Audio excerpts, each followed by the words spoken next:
Okay, welcome to your first NVDA app module, session 5, overlay classes. Today is mostly some talk, not a lot of code, but mostly reading the source code, and we'll take a while to at least get some exercises going and whatnot. So today's topic is mostly a combination of what we talked about for the past few weeks. There's one more thing I wish to talk to you about. That is next time. That is slightly more advanced than this, but for the most of you, today's will be one of the culmination of what we've been working on for the past few weeks. You can, if you want, in your app modules, provide logic for custom controls, or at least you can tell NVDA to do something interesting when it encounters a specific control. For example, you can tell NVDA to reassign what kind of role an object is. You can tell NVDA to have scripts for specific controls, specific events for specific controls, and so on. These are powered by overlay classes, and it utilizes things that we talked about for the past few sessions. It does utilize objects. It looks at objects, it looks at events if you want, looks at scripts, and so forth. And for most of you, overlay classes will be one of the interesting things that you'll be doing as part of app module creation. For some, you'll be going deeper than that, such as accessibility APIs, text infos, and so on. Text infos are modules you designed to let you access text widgets for specific controls, or text of some specific controls, I would say, among other things. So, overlay. Before we actually get into overlay classes, I had to know if there are any things from the past 4 sessions that needs clarification, please. Okay, when we talk about objects and we talk about the different things like that, doesn't some of this also use the object navigation stuff as well? Isn't that kind of where we're going here, Joseph, with all this? Like, with some of that, when we talk about objects inside code, is that part of where that object navigation stuff comes in? The object navigation comes in when you're inspecting some program where you cannot really use keyboard navigation to go to specific controls like toolbars and whatnot.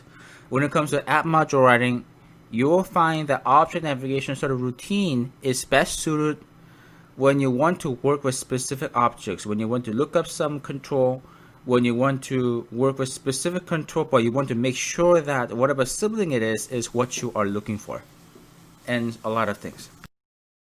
Any other questions or anything needs clarification from past few sessions? And for those who are writing your app modules, how is it going? Hey. So I already talked to you about my app module solution for QTranslate, which worked nice because I was able to label most of its unlabeled controls, and it worked quite fine. I'm satisfied. That's great to hear. That's Hoye. Anybody else? Or perhaps anything new you'd like to share, or anything that I haven't covered that you discovered? So, regarding labeling controls by using app modules. So, regarding control IDs, in most applications, will control ID change from time to time, or will stay the same every time when I launch an app? Because I'm a little bit confused. I know that window handles always change, but I'm not sure for control IDs. Do control IDs also change or not? Because I found that in QTranslate, for example, control IDs will not change after restarting the application. Okay, so that's a good question. If the control ID doesn't change, the whatever code that you told NVDA to use when assigning labels will not change. Yeah, but if they do, I have to probably find another way. For example, if there's an application with a button which clicks the option to, for example, open another dialog or something, then I name that. Then I want to label that control by saying this is options dialog, for example. And if control ID changes, so I have to use another way to find this control. Right. Because for Qt Translate, I was using control IDs in order to find various controls, and on that way I was able to label them. For example, I said if object role is button, and if the button's control ID is 15, then it's a translate button or whatever.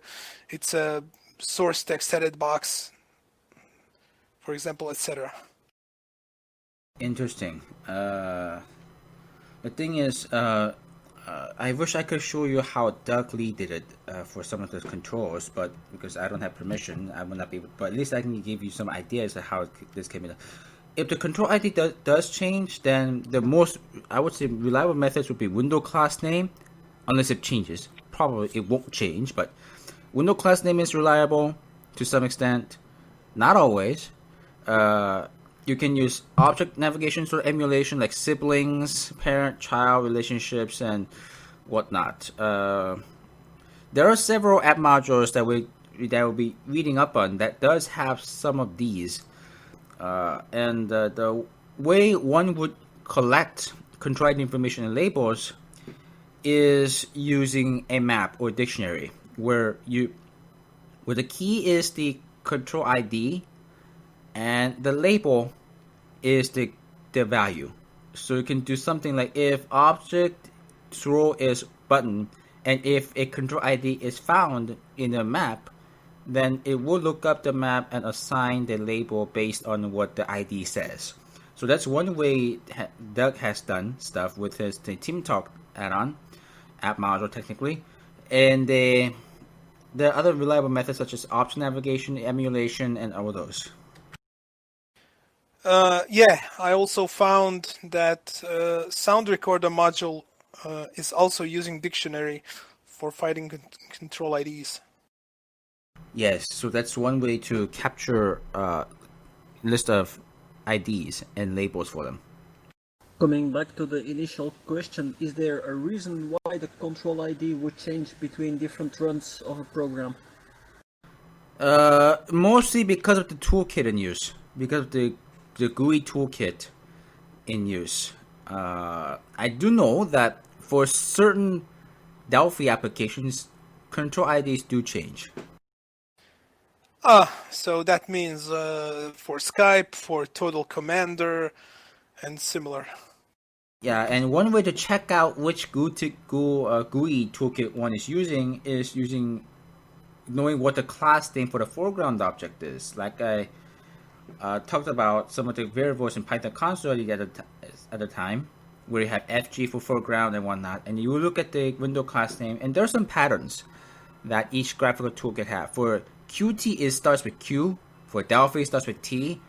For standard controls, like the ones found in WX, they don't have specific class names unless if defined by the programmer. Yeah, I think WX is using standard Windows controls, as far as I know. Right. Unless if Qt5 has moved on to that, but highly unlikely. Any other things I wish to talk about before we start the overlay classes portion? I have two related questions. Is there a way to let's say check the versions of a program? So if in the meantime updates have been done, can you detect this somehow?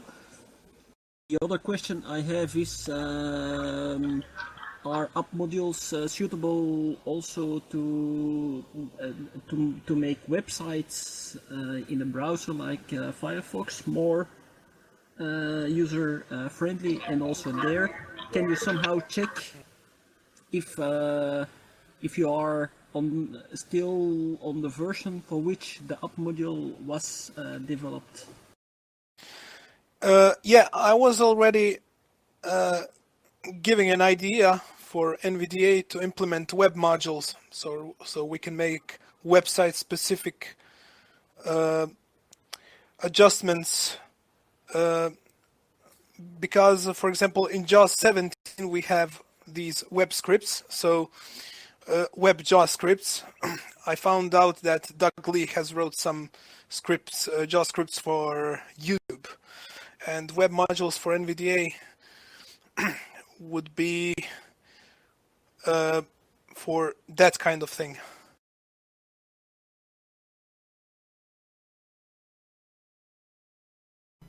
If it ever gets introduced, web modules may use things that we've learned so far in the app modules course. But this isn't available yet, and there's some doubts from some members of our community that says we should have web modules. It's a very interesting concept. It will apply to domains if it ever gets introduced. There are some things that are posted on the issue tracker over at GitHub that says we should have scripts for web pages. As for app module versions, yes, you can detect which version of the app you are using and change behavior accordingly. And this is an attribute called product version. PRODUCT in capital VERSION. And yes, that comes in handy if you are doing, say, choose NVDA object overlay classes where two different app versions may have different ways of locating a specific control. And I'll be showing you an example of this indirect usage of this shortly. Yeah, in fact, the only way to check app version via NVDA is by pressing insert F1 and arrowing down. But you can also make a script that is going to check version of currently running app, like JAWS does with Control Insert V. But you can assign any shortcut which automatically speaks to you a version of app module, of the application, sorry. Okay, thank you. Okay, let's move to overlay classes, the heart and soul of this session. An overlay class is an object or class for plugins or app modules or whatnot, where you can define specifics for a specific control. You can, for example, use overlay classes to define specific scripts or commands for a specific control, like time pickers or list views and whatnot. You can use overlay classes to let NVDA listen to events that's generated by that control, for example, name change, value change, and whatnot. You can use overlay classes to do amazing things, among other, using APIs provided by the app for specific things. We'll get to tour APIs and what they are later. In order to understand how overlay classes work, it is important to understand how the issue of inheritance comes into play and the method resolution order. In order for overlay classes to work, they must come from a stable API class. An API class is a collection of controls. Well, really, API class is a control that gets used when you are working with an accessibility API, such as iAccessible, UIA, Java Accessibility, and whatnot. NVDA source code does have handlers for these event API. We saw this last time during our events session, where we actually heard NVDA say what these iAccessible events.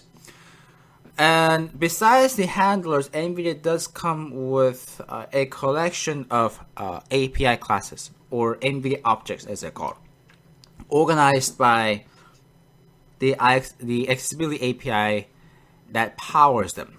For example, there is a specific collection of objects for accessible. There's another collection for UIA. There's another one for job. And there's a collection of windows that NVDA should use. And so forth. So each overlay class, if defined, comes from these accessibility API classes. The reason being that these classes have all the necessary bolts and gears. All the methods that you need for overlay classes is there. All the properties that you need for overlay classes, such as name, states, and whatnot, are all available from the API classes.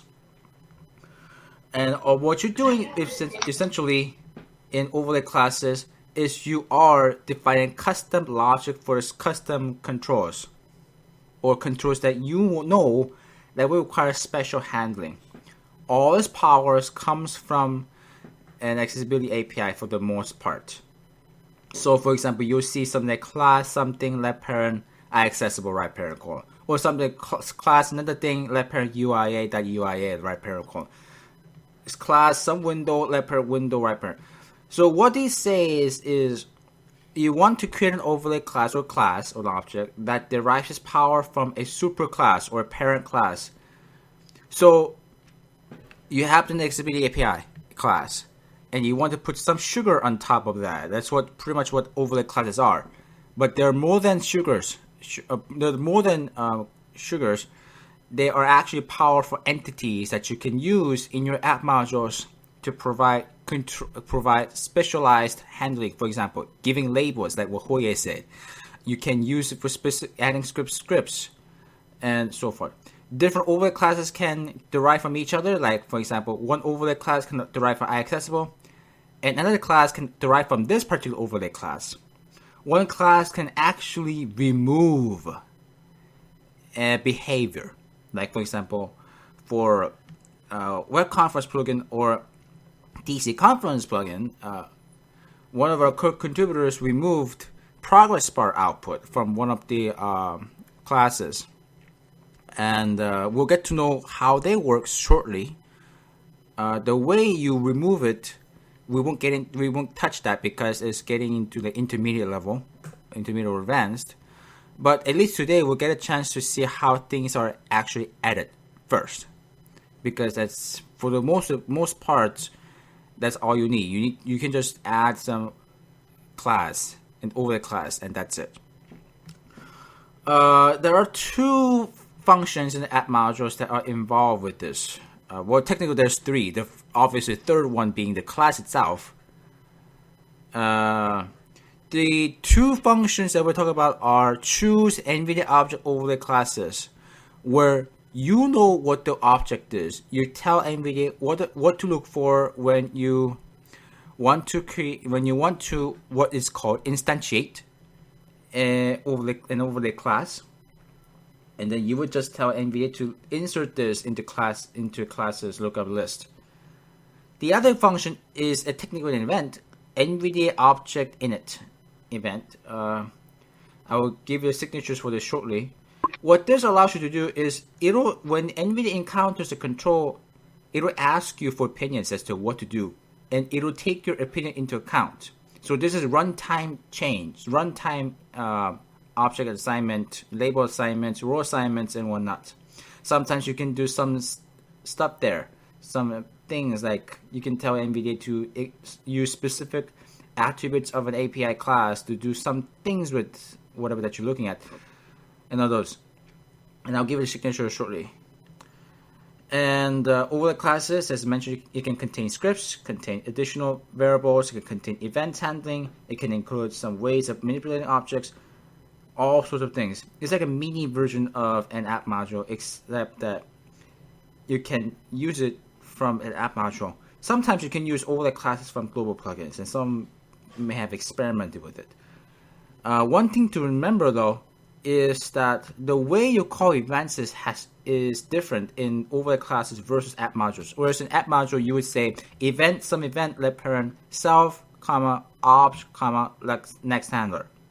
Whereas in the overlay class version, the name is event name, let parent, self, right parent, colon. Because it will be now the object itself, the control itself, that will be handling this event, as opposed to app module that will be handling it from a specific object and passing it down the chain.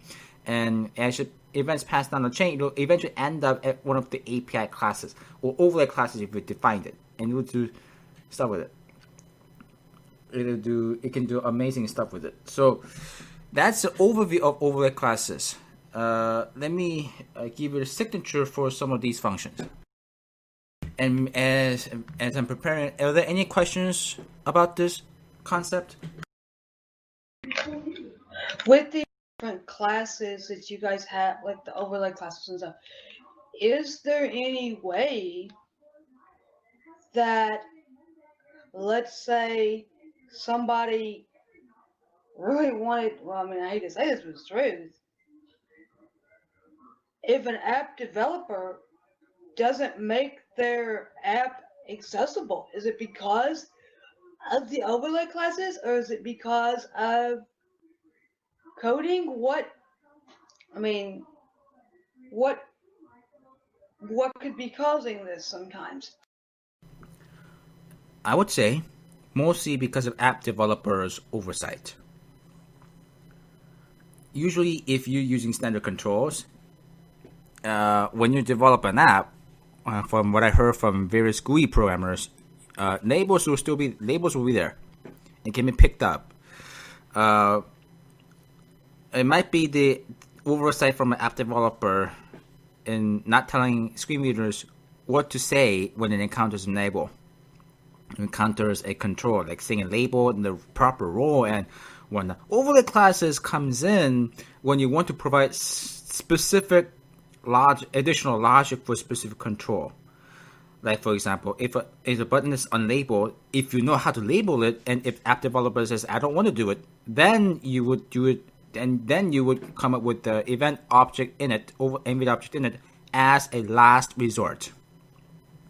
You don't want to say, I want to go ahead and write an overlay class in the beginning, unless if it is required. Required as in, there are some controls that you know that you need to add specific additional commands, or you need to handle specific events. But NVDA object init event, that should be done as a last resort until app developers come up with the solution themselves. In that case, some of the things that will go into NVDA object init event can some of the things that you had issues with can be gone.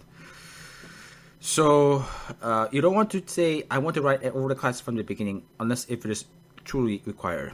And as for label things and whatnot, I would say it's mostly app developers oversight from them. Yeah, one more question.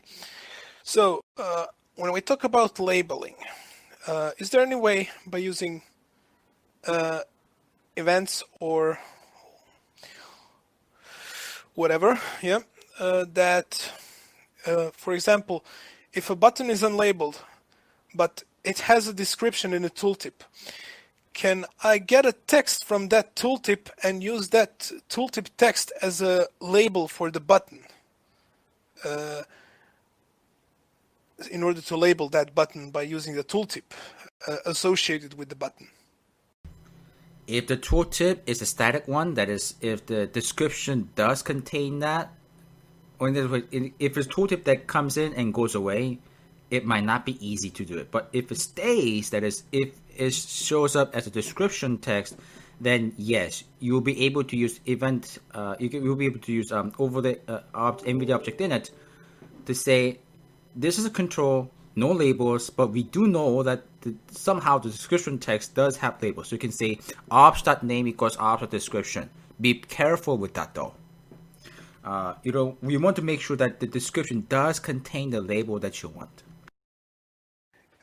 Yeah, because I asked because I remember in days when I was using JAWS, JAWS had auto graphics labeler, and it labeled graphics by searching for tooltips, and when it found tooltips, it automatically labeled controls based on what's written on tooltip.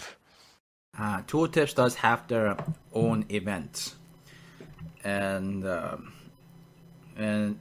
one thing that I need to stress before I create a signature for these functions is you can actually tell NVDA to let objects behave in certain ways. This is part of the behaviors collection, NVDA objects.behaviors. There are many behaviors defined such as such as a notification, progress bar, dialog text reading, and so forth. You can tell NVDA to let NVDA objects use specific behavior, but tooltip that comes and goes away, that might not be a reliable indicator of a label, but you can at least give it a try. If the tooltip does have a label that you're looking for, in that case, you have to add the manual label, add the labels manually. Okay, I will show you the signatures for these functions. Choose NVDA object overlay classes and event NVDA object init. Untitled note. Then. Let me switch to here. Now, so the signature for these functions is, it is to give an overview of at least the first of all is the how you can tell NVDA to look up specific classes. Symbol level most. Symbol level off the head. Speak typed characters on. Actually, Speak type typed is off. character. Dev choose NVDA. Space. There we go. NVDA object overlay. LESSALC. There we go. Self opt CLS this. And then this is a signature for Left choose NVDA object overlay classes left paren self comma object comma CLS list right paren colon. DEF. D.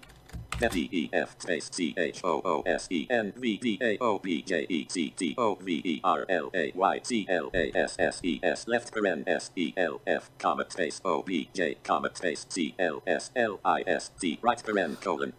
CLS list refers to classes list, and this is sometimes used for method resolution order. Now, Tab. to add a specific class to the overlay classes, you would do something like if some condition, then you would type in CLS list dot insert this. So the complete body of this Tab if some condition colon.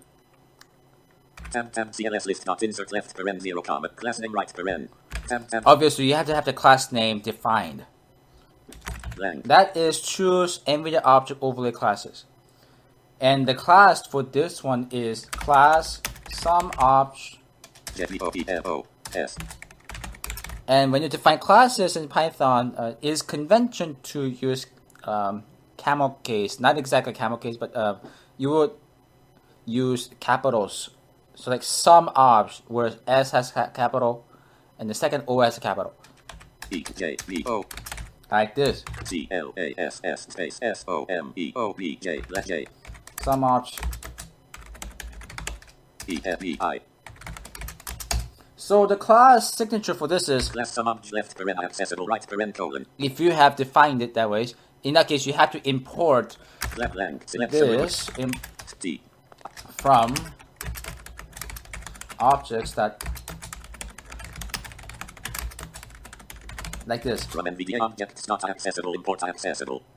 Yes, so if you want to work with specific accessible objects, then yes.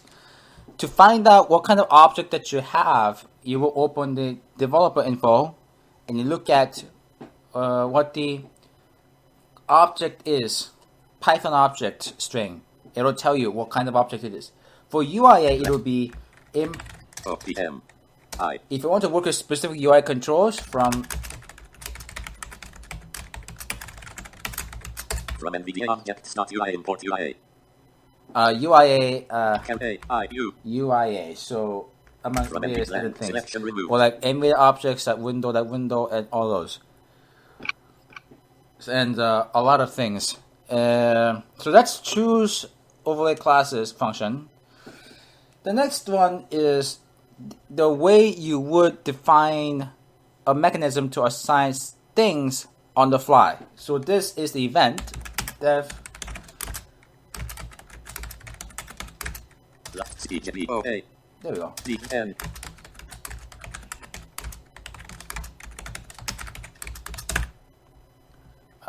If some condition do something.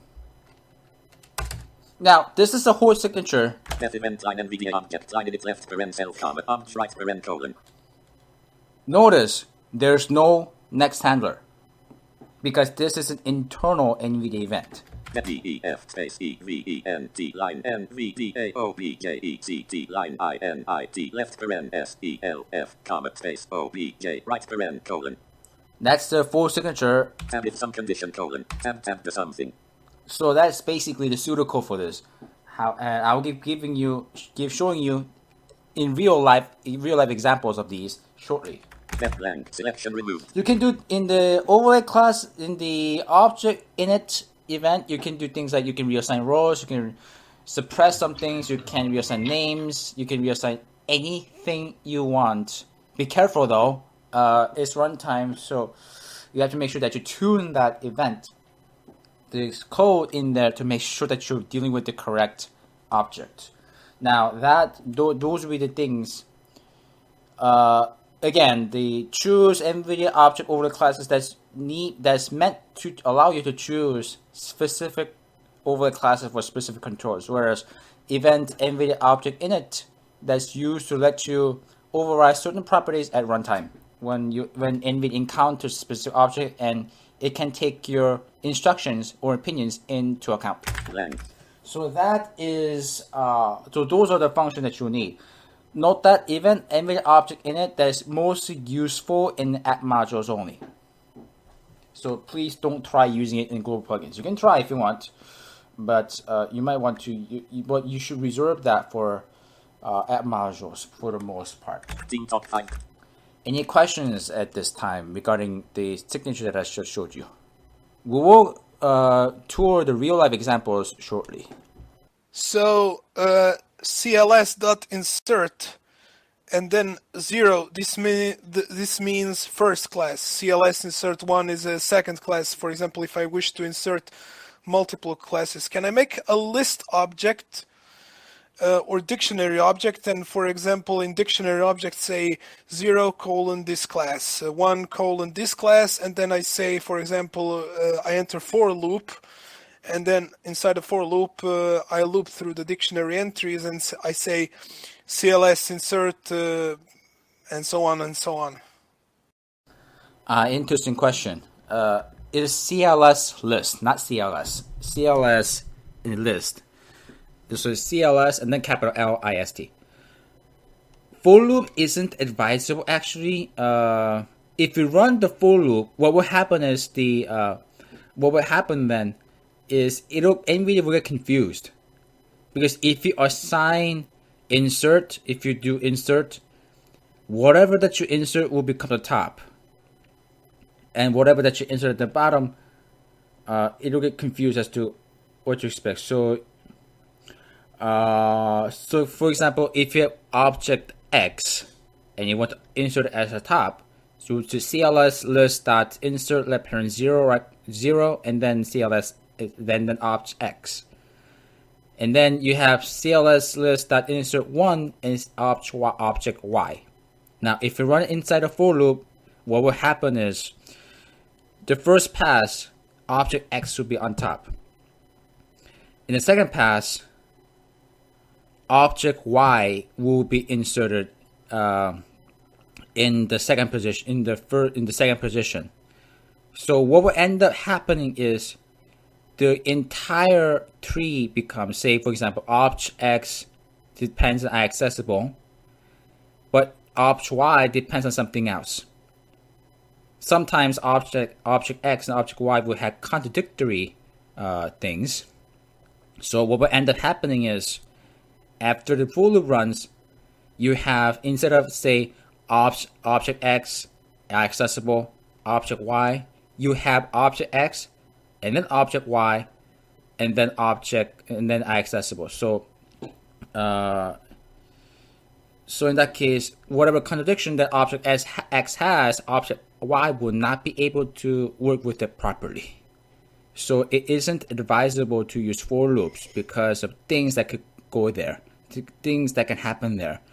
So it is advisable to have specific if-else statements, or these will be switching, and then assign specific positions. These will be method resolution order positions for specific controls instead of using a loop.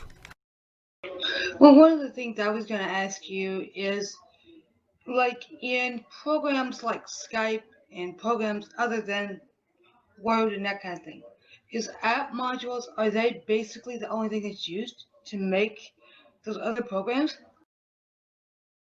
Huh? Can you clarify, please? I can.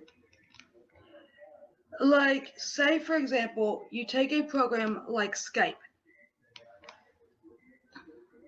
Is app modules, like the way Skype runs as a program, is that mostly ran through app modules, or is that just a whole program in and of itself? Now we have to recognize the difference between an app and an app module. App is just that. It just has whatever it does. It just does whatever it does.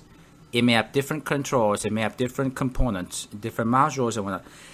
And in strict contrast, app modules, an app module for an app is a module that NVDA uses to provide enhanced support for an app. So say if you have Skype running with NVDA, NVDA obviously has an app module for Skype, and it'll use instructions provided in the app module to do amazing things for you, like announcing text of the incoming chat and so forth. And that is actually provided as an overlay class, because that is needed. Because that alert is announced when you're outside of Skype too. So one of the most reliable way of doing that is using overlay classes, apart from an advanced topic of requesting events from the background, which is quite advanced in itself. Okay, let me show you some real-life examples of how overlay classes are used. I'll be reading some NVDA source code itself and some of the add-ons, so that you can just get an idea as to how overlay classes are formed. The first we'll look at is the difference between NVDA object init and the choose NVDA object overlay classes, and we'll be using Goldwave for this. This PC window items new list desktop not selected 1 of 11 3 new this PC extended to item NVDA selected items new item Goldwave item items new list blank items new list Goldwave dot I don't know how. context edit d:/NVDA/Goldwave. Now this is the Goldwave app module that I wrote, and Find dot. Select the class sound window left paren accessible right paren colon. now this is a particular specific overlay class for the sound window for Goldwave. Sound window will be the main focusable audio editing window. Blank class sound window left paren accessible right paren colon. And accessible comes in. Import app module handler. Import add-on handler. Import API. Import speech. Import rail. From control types import roll line button comment. Roll line dialog comment. Roll line pane comment. Roll line grouping comment. Roll line status bar. Because I need this for specific. Add-on handler dot init translation left from NVDA objects not accessible. Import accessible. Yeah, so this is why. Import script handler from NVDA objects not window. Import window comment. Display model editable text comment. Edit number various buttons and numeric edit fields dot. This is sort of a hacky workaround for a case where NVDA did not announce selection changes. Import UI. Import tones. Blank. Number detect multiple instances of gold wave dot. Multi-instance blank. Number of NVDA objects for gold wave code blank. Class sound window left paren accessible right paren colon. Again, this is an overlay class. Temp quote the gold wave thick as sound window dot. Here one can play comment record and edit audio files dot. Temp quote blank. Temp script category equals quote gold wave quote blank. Temp number announcement of commands is enabled by default dot. Temp command announcement equals true. This is an instance of a variable that's coming in, extra variable that's coming. Basically, you don't want Goldwave to announce you like start marker, etc. when you're in intensive editing like session. Blank. Temp def message left paren self comment text right paren colon. Temp braille dot handler dot message left paren text right temp if self dot app module dot command announcement colon. Temp speech not speak message left paren text right paren blank. Temp number a master function to obtain needed info from status bars dot.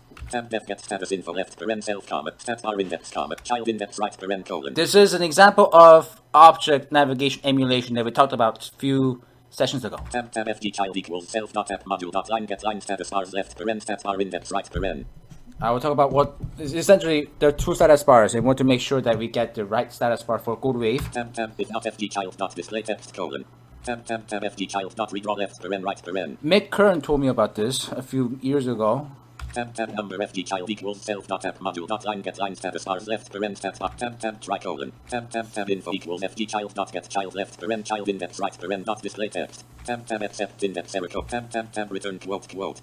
Temp return info blank. Temp number get audio positions dot. Temp def get audio pass left paren self comment raw equals false right paren colon. Temp number above the status bar temp global mode. And so forth. So these are some of the things that you can do with overlay classes, like extra functions and so forth. Now the script is the same. Script and the underscore script name, the parent self, comma, gesture. Now the self becomes an overlay class itself. There are events that you can handle, and those that I will talk about that soon. Class selected. Class app module left paren app module handler dot app module right paren colon blank. Temp def line edit line left paren self comment star args comment start words right paren colon. This is what's called a constructor. You can in fact do amazing things with constructors when you're writing app modules, but that's more advanced topic than this. Temp global multi-int. Temp super left paren app module. Temp number announcement of commands is enabled by default dot. Temp command announcement equals true. That's the app module version of that. Blank. Temp def script line toggle command announcement left paren self comment gesture right paren colon. So basically what NVDA Shift C is assigned to this, and basically it'll toggle command announcement, and if command announcement's on, in addition to announcing things in Braille, speech will announce several things as well. For temp number translators. For temp text equals line left. For temp script blank. And so on. So doc strings, that's intermediate, where you can provide input help mode. Temp number presets and control windows colon. Work with buttons with custom window class names dot. Now this is blank. Temp def event line NVDA object line edit left paren self comment object right paren colon. This is a real life example of object init. And what this event does, it does amazing stuff. It assigns roles and does other amazing things. Temp number provides standardized control roles for the following objects dot. Temp if this instance left paren object comment window right paren colon. Sometimes it is you have to use window, which is a parent of all classes. Temp number for working with buttons such as presets window and control window dot. Temp if object dot window class name equals quote t button quote or object dot window class name equals quote t image button quote colon. I may have to change it to like if is t button or t object image button, then for temp object dot role equals role line button. What happens is it will just say nothing, no roles in the beginning. But this is runtime assignment, so the role has now become button. Temp number for Windows, which NVDA should recognize as dialogs dot. Temp if quote form quote in object dot window class name and quote main form quote not in object dot window class name or object dot window class name equals quote the effect wrapper quote colon. For temp number in gold wave 6 comment, the sound window has the window class name of quote t sound form quote and should not be recognized as a dialog dot. For temp if object dot window class name ban equals quote t sound form quote colon. Now, this is one way of checking the one not. Find temp object dot role equals role line dialog. Temp if object dot window class name equals tick t edit tick and self dot product version dot starts with left paren quote 5 quote right paren colon. Now, someone asked how one can check the version information. This is the practical example of this. What happens is in version 5, let me do it again. Window class name equals tick edit tick and self dot product version dot starts with left parent quote 5 quote right parent colon. What happens is sometimes in version 5.70 code wave, it will not give you selection information. And this is runtime way of saying Temp number get the correct edit field name in gold wave 5.x dot. Temp field name obj equals obj dot parent dot parent. Temp if field name obj dot role equals role line pane and field name obj dot name colon. For temp obj dot name equals field name obj dot name if not obj dot name else field name obj dot name plus quote plus obj dot name. yes, this is a very interesting code here. This is technically Python. This is what's called a ternary operator. You have two possibilities. Based on the condition, it can choose one of these, and this was called short circuiting. You can have like things like ifs, so you can have y if x else z. So that's what it. So if this is true, then it will do whatever's on the left side. If not, it will do something on the right side. That's a quick way of saying if something colon something else something else. That's a bit. Some people use it, some people others don't use this, but Blend. Temp F choose NVDA object overlay blend. like anyway. So that's the runtime change that can be done using this particular function. Before, NVDA did not recognize certain buttons as proper buttons. NVDA did not announce certain things as part of effects dialog. Sometimes it didn't, sometimes it did. But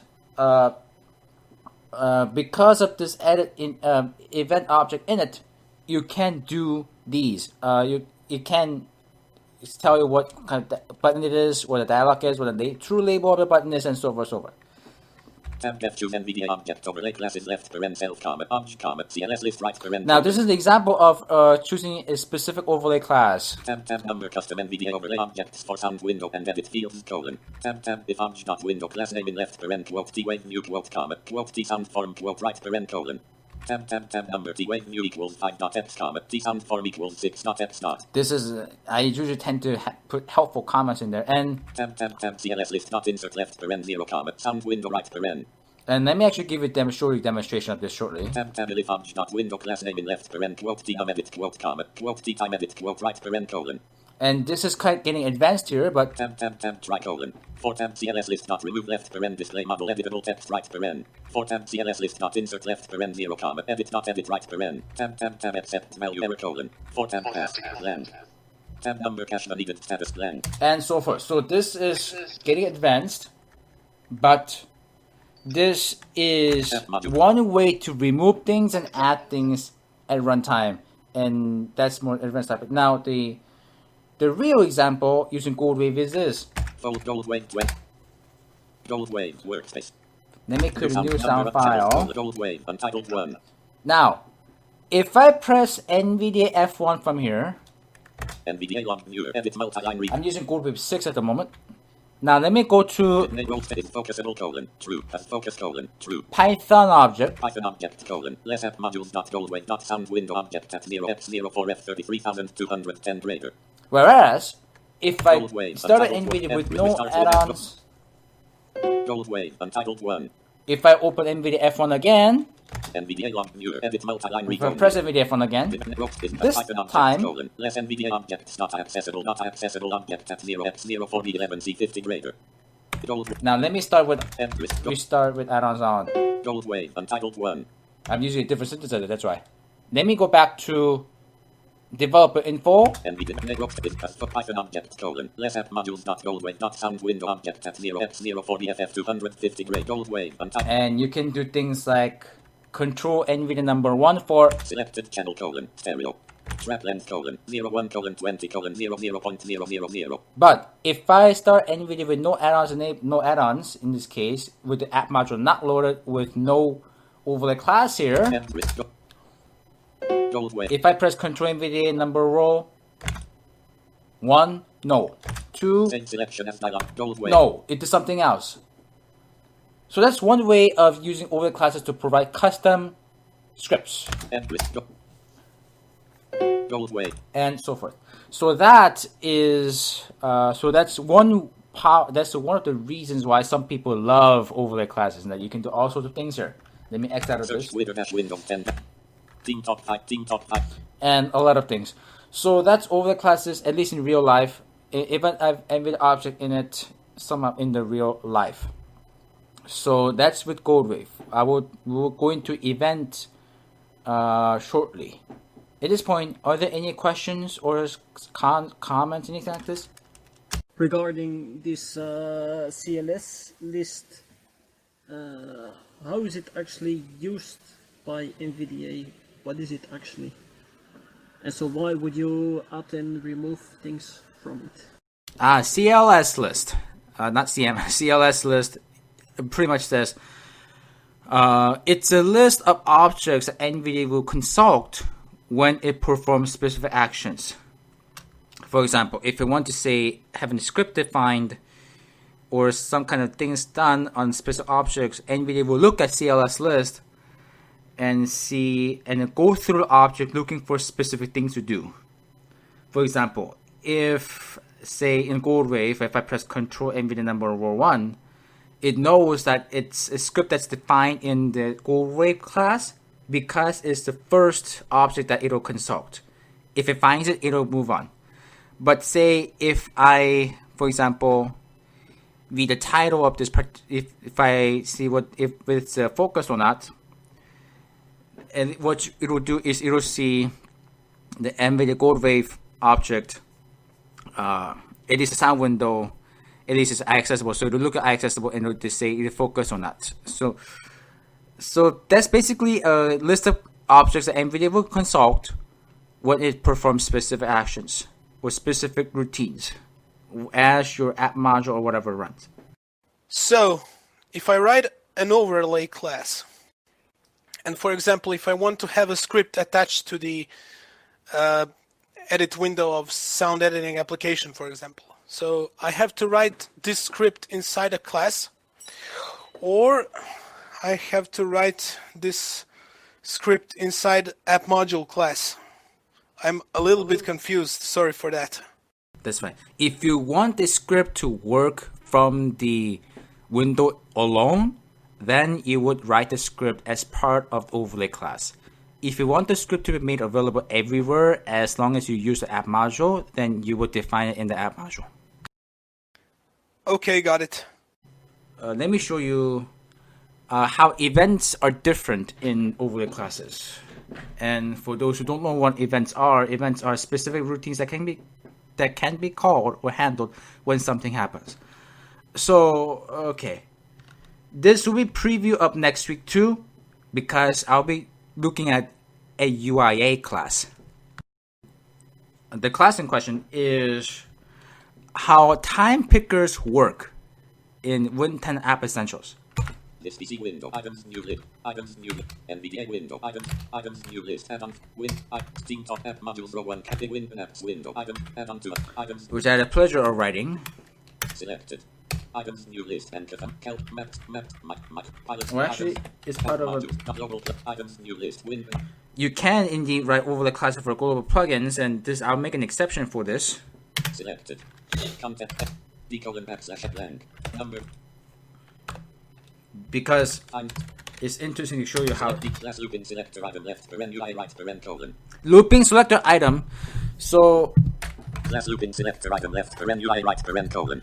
the looping selector item is used when you are doing, say, time pickers and whatnot. Again, this is UIA object, so it defines this power from NVDA objects.ui.uia. Blank. Class And selected. this is what it says. Tab def event line UI line element selected left paren self right paren colon. Notice, to define events for app modules, you have to add 3 arguments. The app module itself, object that you want to work on the event was for, and next handler to pass down the chain. But now, discussion. notice, Tab def event line UI line element selected left paren self right paren colon. this is a UIA specific event, but notice there's only one argument. Because it's an event for this particular control, And this event selected is called when you move focus into the time picker and change values around. Tab speech dot cancel speech left paren right paren. Tab API dot set navigator object left paren self right paren. Tab self dot report focus left paren right paren blank. And basically what it does is it will open the time picker and announce the values. To give a real life example of this, let me open the alarms app. Cortana alarms and clock color. Alarms and clock window. Alarms and clock window list. Alarm tab. Notifications will only show if the PC is list. Alarm collection. Alarm on off new button. Let me create a new button. Time picker comment 7 hours 0 minutes AM grouping. Our list. Now, let me press down arrow. 8, 9, 10, 11, 12, 1, 12, 11, 10, 9, 8, 7, 6, 7. It doesn't announce it when you're not running the add-on, but let me press NVDA F1 and see what it says. NVDA log new demand negro is focusable colon false as focus colon 0. Python object colon less NVDA objects not dynamic line list item UI looping selector item object at 0x04E50A integrator. Alarms and clock. It looks like dynamic in some cases because it's deriving its power from two classes or more, two or more classes at the same time. Hour 8, 7, 8, 9, 8, 7, 8, 10. List. And so on. The file submenu out global D colon. So basically it will read what the time picker says and as you move around there. So that's one way of acting on event. And the actual Number class blank class combo box item left paren UI right paren colon. combo side, I may have to remove this, but Global plug search Twitter. you can define Team all talk, the inbox, classes for tick, global tick. plugins if you want. But for our purposes, app modules, in this case, it'll be alarms and clock add-on. And alarms and clock, not add-on, but the alarms and clock app module that it will take, that will use this particular event handling for selection events for in UIA. So that's how you would define events. You can tell NVDA to do other things like super, and then do something with it. You can tell NVDA to work on specific events from the superclass and whatnot. Report focus, that's the function that gets called when you do gain focus event and NVDA tab and whatnot. There's extra goodies in there when it comes to overlay classes and so forth, and that was event. Note the difference between the arguments there. Whereas app module version has 3, the overlay class version has 1, and there's no call for next handler. So the exercises then, there are 2 exercises that I like to offer as you go through the session. First exercise: suppose you have a control or like an object that is like a button that may have no labels. So you want to give it a descriptive label. Rather, come up with something that will let you specify labels for this object and or change the role of a button to a combo box. And you don't have to write this. If you can just write a design how you will solve this. Don't try this in real life though, because it could confuse any users. The second exercise is, if you don't have an app module writing, if you're not writing app module yet, try with Notepad.